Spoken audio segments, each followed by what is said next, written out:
പത്തനംതിട്ടയിൽ tourist bus മറിഞ്ഞ് നിരവധി പേർക്ക് പരിക്ക്. കൊല്ലം ഫാത്തിമ മെമ്മോറിയൽ ബി.എഡ് കോളേജിൽ നിന്ന് വിനോദയാത്രയ്ക്ക് പോയ ബസ്സാണ് അപകടത്തിൽപ്പെട്ടത്.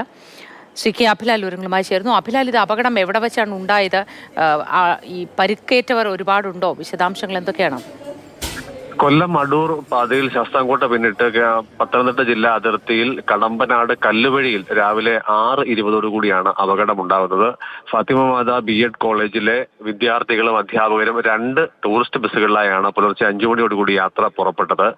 വാഹനങ്ങളിൽ ഒന്നാണ് റോഡിലേക്ക് മറിഞ്ഞത്.